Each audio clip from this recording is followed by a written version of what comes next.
Is anything too wonderful for the Lord? Ross Gay is a professor of English and a poet and writer himself.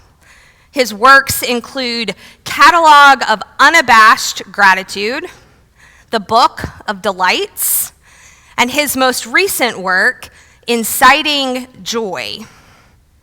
Are you sensing a theme?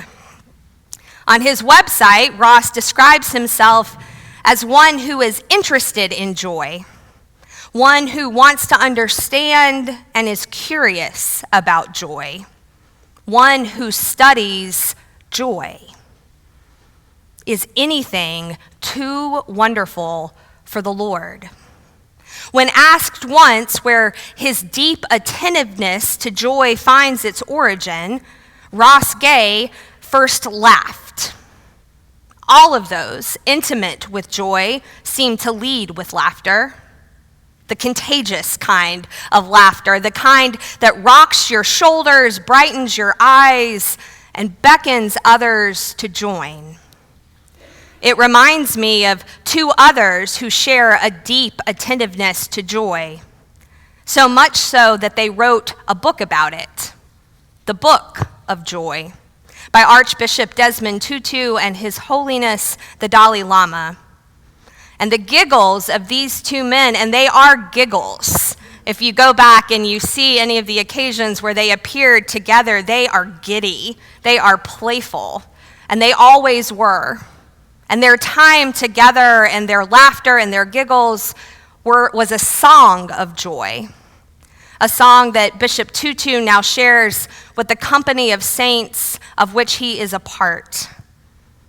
Deep joy is marked by deep laughter.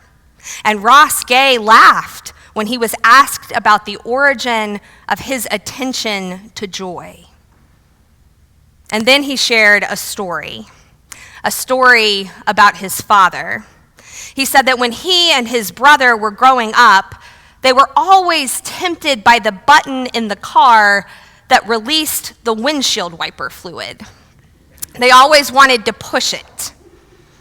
And now think for a moment about the symbol that is on that button. Or as I think about my car, it's actually on the windshield wiper lever.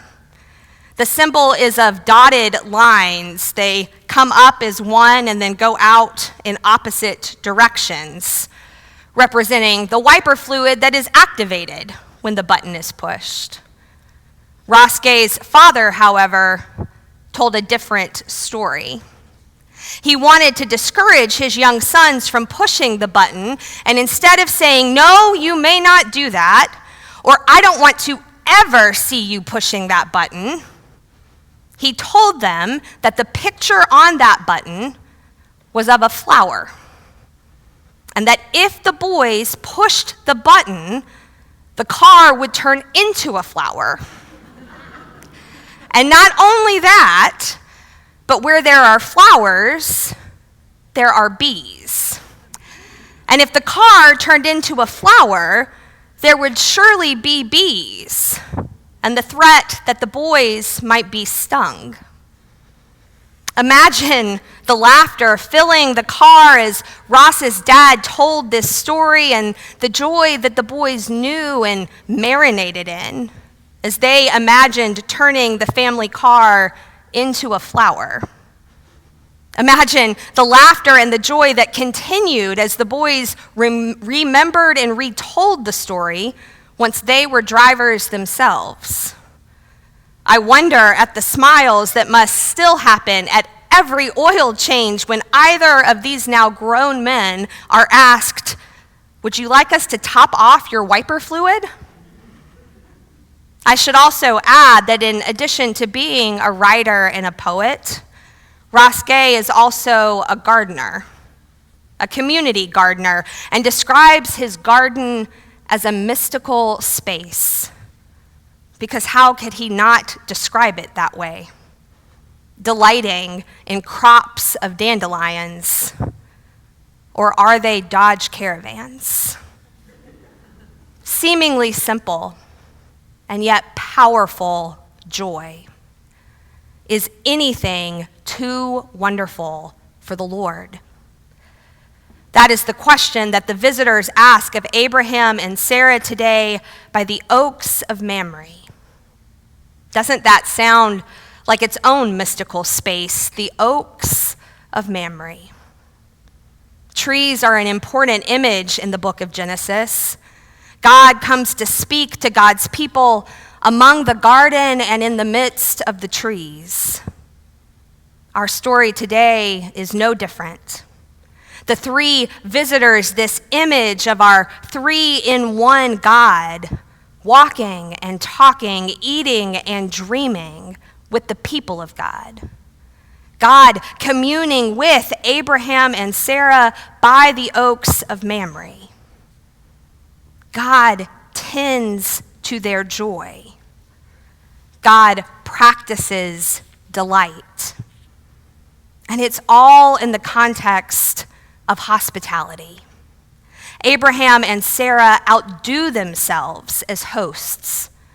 Abraham promises the visitors some water to cleanse themselves and a modest serving of bread.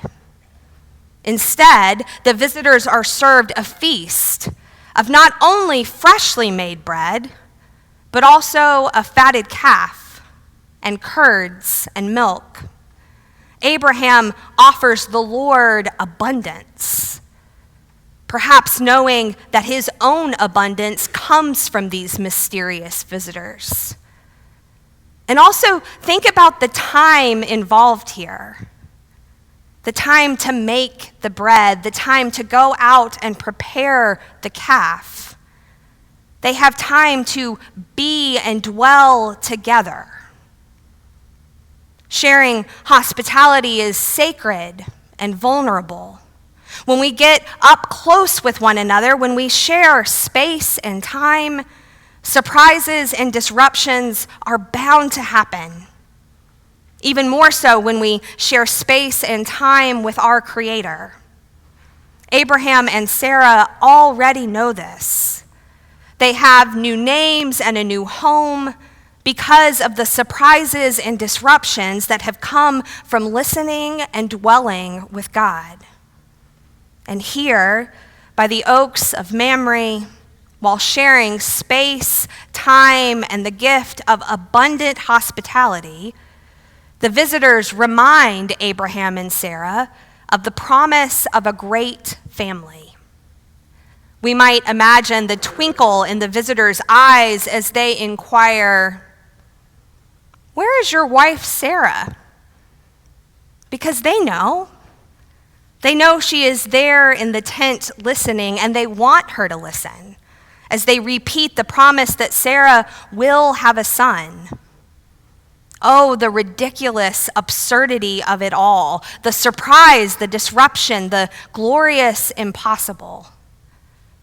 Sarah laughs. Joy and delight at her age. And then this embodiment of God, these three visitors begin to play and laugh with Sarah and Abraham. Their conversation is meant to be humorous. Thank you so much, Fran, for your wonderful reading. You got the humor in there. It's meant to be humorous. We might even think about Carol Burnett and Friends or insert any other comedic trio. Why did Sarah laugh? I didn't laugh. Oh, yes, you did laugh. Practice delight with me, God says. Tend joy with me. This is how we do this work of reconciliation in the world. This is how all the families of the earth will be blessed, because that is the promise that Abraham has been given.